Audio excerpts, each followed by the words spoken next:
Every word you say reveals something you're desperately trying to hide. Every pause before you answer, every gesture you make, every micro-expression that flashes across your face for a fraction of a second. You think you're controlling what people know about you. You're not. You're hemorrhaging information. And people trained in behavioral analysis are collecting intelligence on you every single time you open your mouth. The hesitation before you lie, the tension in your jaw when you're anxious, the way your pupils dilate when something interests you, the micro-movements that betray exactly what you're about to do next. You're broadcasting your strategy, your weaknesses, your next move, in real time, to anyone who knows how to read the signals. This isn't mind reading. This is observation weaponized. Psychological warfare that's been refined by intelligence agencies, interrogators, and master manipulators for decades. CIA operatives use this to detect lies in high-stakes interrogations. Poker champions use this to predict their opponent's hands. Machiavellian leaders use this to see betrayal coming months before it happens. And here's what's truly terrifying. Once you learn to see what they see, you realize how completely exposed everyone around you actually is, including you. You've been walking around psychologically naked your entire life, broadcasting every thought, every fear, every intention through signals you didn't even know you were sending. In the next 18 minutes, I'm going to show you exactly what trained observers see when they look at you. The invisible language your body speaks that you can't control. The patterns that predict your behavior before you're even aware of them. But more importantly, I'm going to teach you both sides of this weapon. How to read others with surgical precision, and how to become functionally unreadable. How to control the signals. How to weaponize observation while becoming a ghost to those trying to read you. This is Machiavellian power at its most refined. Not through force, through awareness. Through seeing what others can't see and hiding what others are desperately trying to read. If you're not ready to know how exposed you've been, close this now. Because once you see this, you can't unsee it. And every interaction for the rest of your life becomes a different game entirely. Let's begin. Your brain is constantly leaking information you don't want to share. Not metaphorically, literally. Your nervous system produces physical responses to internal states that bypass your conscious control. And these responses are visible to anyone who knows what to look for. Here's why you can't stop it. Your autonomic nervous system, the part that controls your breathing, heart rate, and muscle movements, operates independently of your conscious mind. When you experience an emotion, think a thought, or prepare to take an action, your body responds before your conscious mind can intervene to hide it. This is evolutionary. For hundreds of thousands of years, humans needed to quickly assess whether other humans were threats or allies. Reading body language and behavioral patterns was survival equipment. The humans who could accurately read others lived. The ones who couldn't were killed by threats they didn't see coming. So your brain evolved to constantly broadcast your internal state through involuntary signals. And other people's brains evolved to detect those signals at speeds faster than conscious thought. This worked perfectly when humans lived in small tribes where transparency built trust. But in the modern world, where strategic deception is often necessary, where showing weakness invites exploitation, where revealing your hand means losing the negotiation, this evolutionary transparency has become a catastrophic vulnerability. And here's what makes it worse. Most people don't know they're broadcasting. They think because they're consciously controlling their words, they're controlling their presentation. They're not. Their body is telling a completely different story. And that story is usually more accurate than the one they're trying to tell. Professional interrogators know this. They don't listen to what you say. They watch what your body does while you say it. Master manipulators know this. They read your unconscious signals and use them to predict and control your behavior. Machiavelli understood this principle deeply. He wrote that the prince must become a great observer of men, not their words, their nature, their patterns, the involuntary truths they reveal through behavior. Cesare Borgia was legendary for this skill. He could predict betrayals before they happened because he could read the signals that preceded treachery. The slight avoidance of eye contact, the change in proximity, the shift in body language that indicated loyalty was cracking. Now I'm going to show you exactly what they see when they look at you. Your body language is a constant broadcast of your internal state. Posture, gestures, the distance you maintain, the angle of your body, where your feet point, how you position your arms. Every element communicates something, and trained observers are reading the entire message. Here's what most people don't realize. Your body language is more honest than your words because it's harder to consciously control. You can script what you say. You can't script every muscle movement, every postural shift, every unconscious gesture. Let me show you what observers see. When someone is lying or uncomfortable, their body creates barriers. Arms cross. Objects are placed between them and you. A purse, a coffee cup, anything to create physical separation. This is unconscious self-protection. The body knows it's vulnerable and tries to shield itself. When someone is telling the truth or feels confident, their body opens. Arms uncross. Palms show. Torso faces you directly. The body has nothing to hide, so it doesn't hide. When someone is about to attack, verbally or physically, their body prepares. Shoulders square. Weight shifts forward. Hands move to hip level, ready to gesture aggressively or strike. Jaw clenches. You can see violence coming seconds before it arrives if you know what telegraphs it. When someone is attracted or interested, their body orients toward you. Feet point at you, even if their torso is angled away in conversation with others. They mirror your movements unconsciously. Lean in when you lean in. This is rapport building at the neurological level. When someone is dominant or trying to establish dominance, they take up more space. Spread out, legs wide, arms extended. They touch objects in the environment claiming territory. They touch other people, brief social touches that establish hierarchy. The one who touches controls the interaction more than the one who's touched. When someone is submissive or uncertain, they make themselves smaller. Shoulders hunch. Head lowers. They take up minimal space. Hands come together in self-soothing gestures. This is appeasement behavior.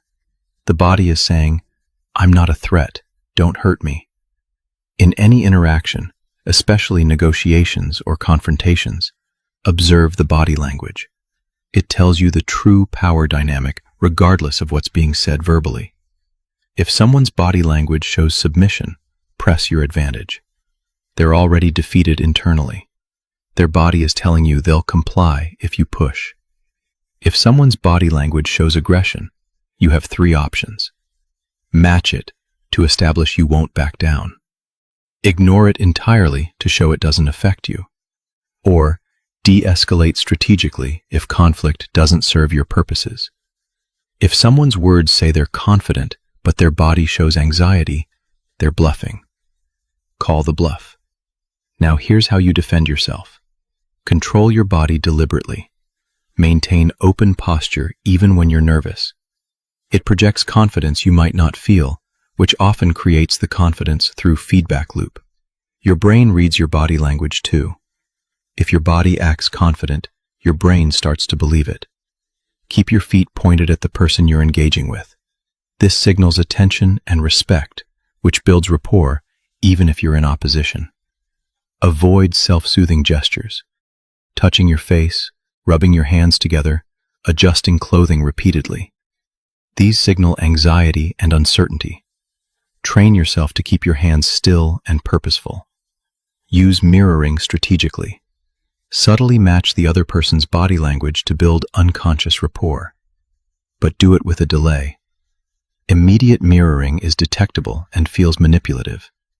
Delayed mirroring feels natural. Control your breathing. Stress changes breathing patterns. Trained observers watch for this. Shallow breathing signals anxiety. Learn to breathe deeply and steadily, even when internally you're stressed. This not only conceals the stress, but actually reduces it through physiological feedback. The way someone speaks tells you how they think, and how they think predicts how they'll behave. This goes beyond body language into linguistic analysis. The specific words people choose, the sentence structures they use, the patterns in their speech. These aren't random. They're windows into cognitive processing. Here's what trained observers listen for. Pronouns reveal relationship to events. Someone describing a success. I did this. I accomplished that. I achieved this. High ownership. Confident. Takes credit. Same person describing a failure. The team couldn't deliver. The circumstances were challenging. It didn't work out. Notice the shift? No I statements.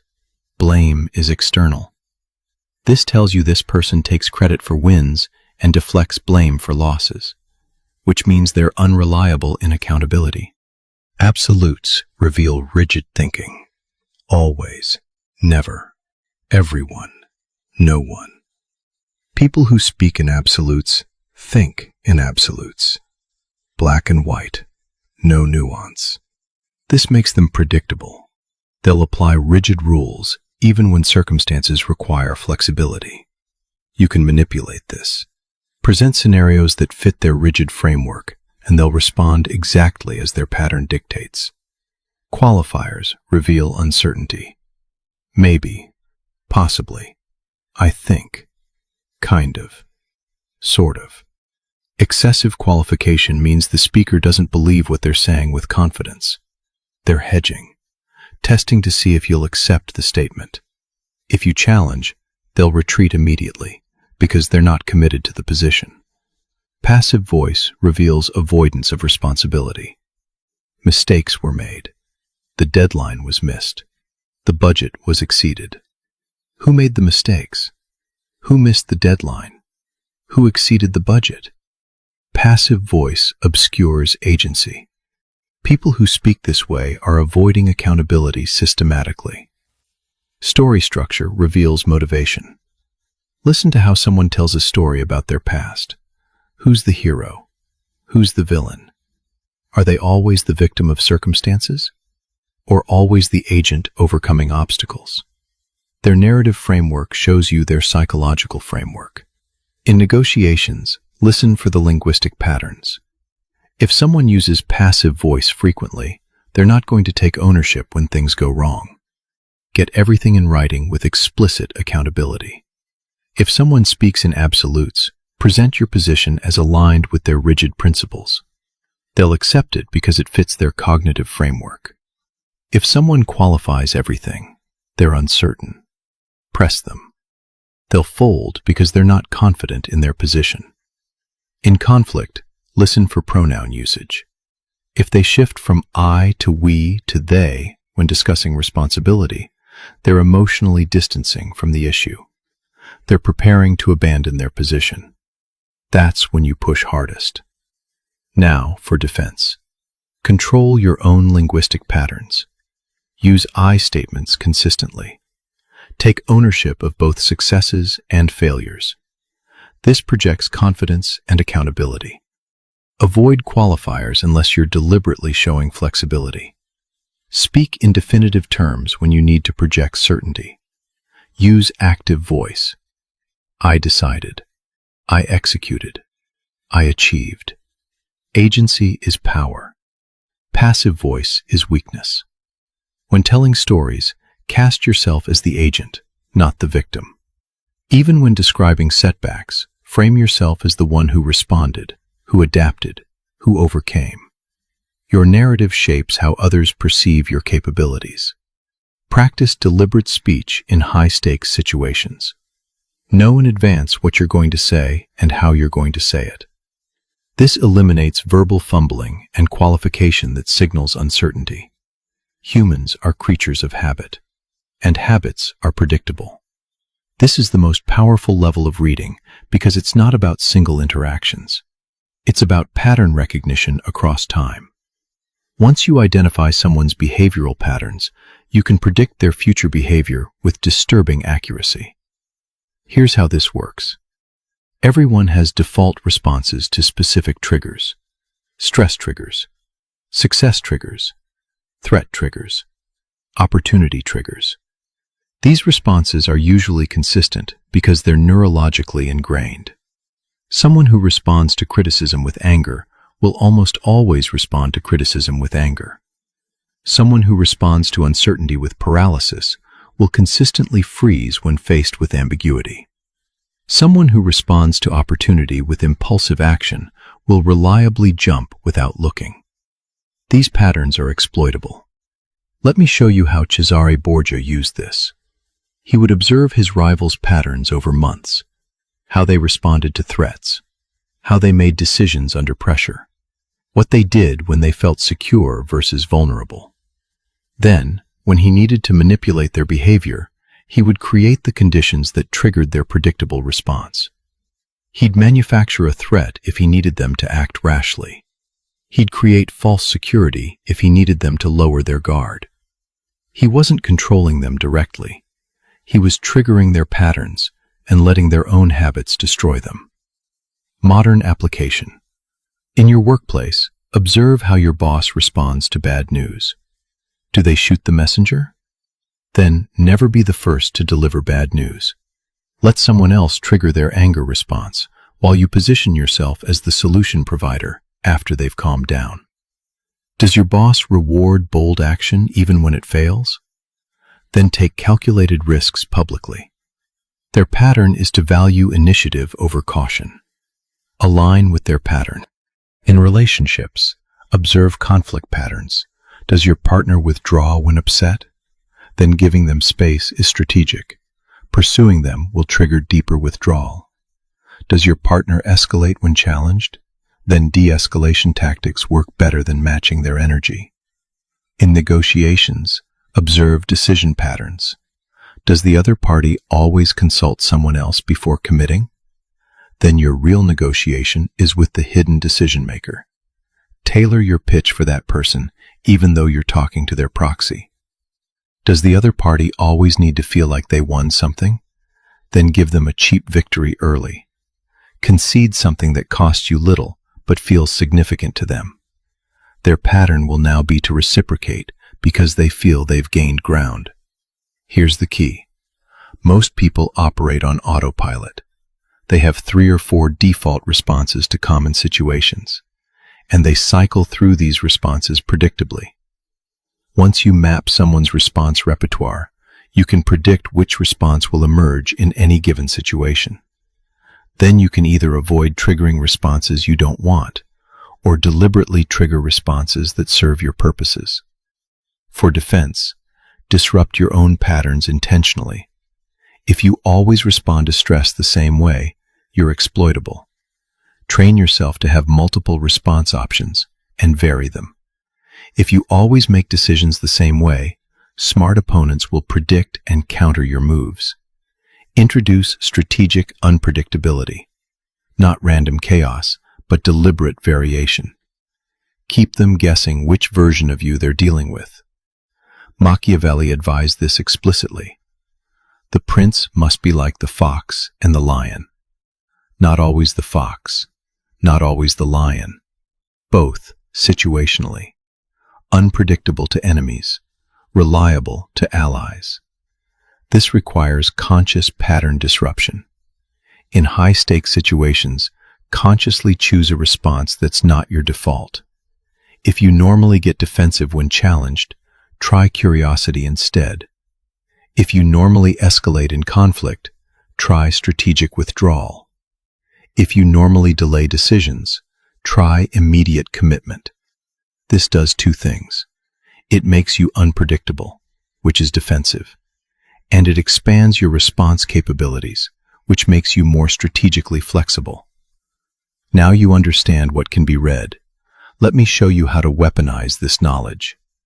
First principle: observe before you engage. Most people talk immediately. They're so focused on what they want to say that they're not gathering intelligence. You do the opposite. Enter every interaction as an intelligence-gathering operation first. Observe.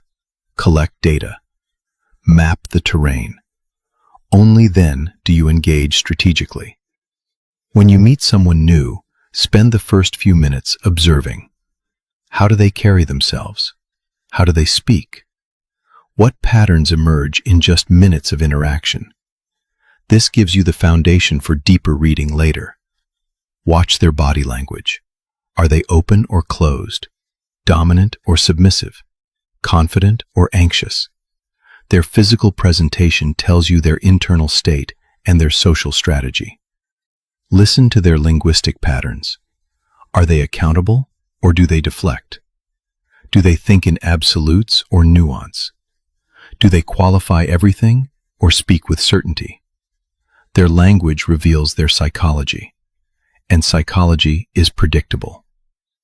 Second principle: create pressure deliberately to observe responses.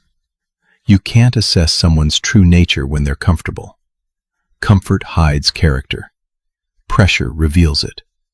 Ask challenging questions, not to be aggressive, but to see how they handle challenge. Do they get defensive? Do they deflect? Do they engage thoughtfully? Their response pattern tells you how they'll behave when real stakes emerge. Create small conflicts deliberately. Test conflicts. See how they handle disagreement. Do they fold immediately? Do they escalate disproportionately? Do they negotiate skillfully? This previews how they'll behave in actual conflict later. Cesare Borgia would test his allies by creating situations where their loyalty was questioned, not because he doubted them, to see how they responded under pressure. The ones who responded with confident reassurance were secure. The ones who overreacted with defensive anger were hiding something. He was using pressure as diagnostic. Third principle: feed false information strategically. Tell different people slightly different versions of the same story. See which version comes back to you and from where. Now you know who's talking and to whom. You've mapped the information network without anyone knowing they're being mapped. This is how intelligence agencies identify leaks. It's also how Machiavellian operators identify who can be trusted and who can't. Fourth principle: control your own readability. Now that you know what others can read, you can choose what to reveal and what to conceal. In low-stakes situations, be readable. It builds rapport. People feel comfortable with those they can read. Save your concealment for high-stakes situations where being read would cost you advantage. When you need to be unreadable, maintain control. Manage body language deliberately. Control linguistic patterns through measured speech. Disrupt behavioral patterns through strategic variation. The goal isn't to be a robot. The goal is to be selectively transparent. You choose what they see. That's power. Fifth principle: understand that being completely unreadable is suspicious. If you're too controlled, trained observers know you're hiding something. The art is appearing natural while actually being strategic. Controlled spontaneity. Calculated authenticity. This is the highest level of Machiavellian operation. You're so skilled at managing your presentation that even expert observers think they're reading you accurately when they're actually reading exactly what you want them to read. Let me give you the tactical framework for becoming functionally unreadable. Level 1. Physical control. Train your body to remain composed during stress. Practice maintaining open posture when you're nervous. Control your hands, keeping them purposefully still rather than fidgeting. Master your breathing, keeping it deep and steady even under pressure. This isn't about suppressing everything. It's about controlling what you broadcast. Deliberate presentation instead of unconscious leakage. Level 2. Linguistic discipline. Script your language for high-stakes interactions. Know in advance what you're going to say and how you're going to say it. Eliminate qualifiers. Use active voice. Take ownership with I statements. This creates the impression of confidence and accountability, even when you're uncertain. Use the phrase, "I need to think about that," liberally. It's not weakness. It's buying time to compose your response without the pressure of immediate reaction. Immediate reactions are usually readable. Composed responses can be strategic. Level 3. Strategic timing. Don't have important conversations when you're tired, hungry, or emotionally compromised. Your control weakens when your resources are depleted. Choose the timing of important interactions carefully. If forced into an important conversation at bad timing, delay it explicitly. "I want to give this the attention it deserves. Can we discuss this at a better time?" This isn't evasion. It's tactical delay until you can engage from full strength. Level 4. Environmental control. Have important conversations in environments you control. Your territory. Familiar space. This reduces baseline stress, which makes you easier to read. When you're comfortable in your environment, you can allocate more cognitive resources to controlling your presentation. If you must negotiate in unfamiliar environments, arrive early. Familiarize yourself with the space. Choose where you sit. This small environmental control significantly improves your composure. Level 5. Pattern disruption. Vary your responses deliberately. If you normally react one way, consciously choose a different response. This makes you unpredictable, which is defensive power. It also expands your strategic flexibility. The goal is to be selectively readable, transparent when it serves you, opaque when it protects you. This is Machiavellian mastery. Not always the lion, not always the fox, both as the situation demands. The game you now see. You now understand what you've been broadcasting your entire life. Every conversation, every negotiation, every relationship. You've been giving away information you didn't know could be read. And now you know what trained observers see when they look at you.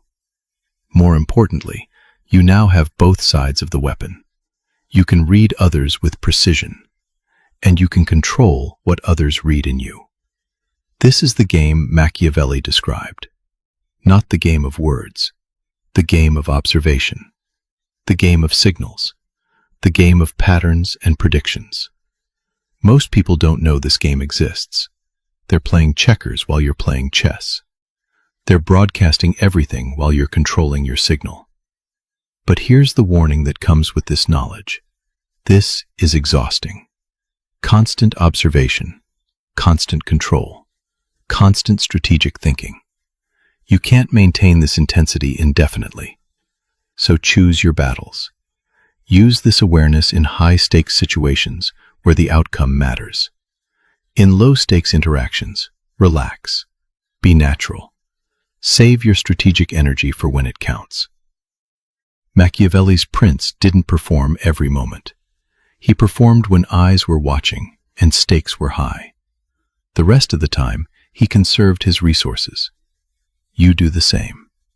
Observe when information is valuable. Control your presentation when being read would cost you. The rest of the time, be human. Because the goal isn't to become a calculating machine. The goal is to have the capability when you need it, and to know when others are deploying it against you. That's power. That's awareness. That's Machiavellian mastery in the modern world. Comment, observed, if this changed how you see every interaction now. And remember, you can't unknow what you now know. Every conversation from this point forward, you'll be watching, listening, reading, and controlling what you broadcast. Welcome to the game.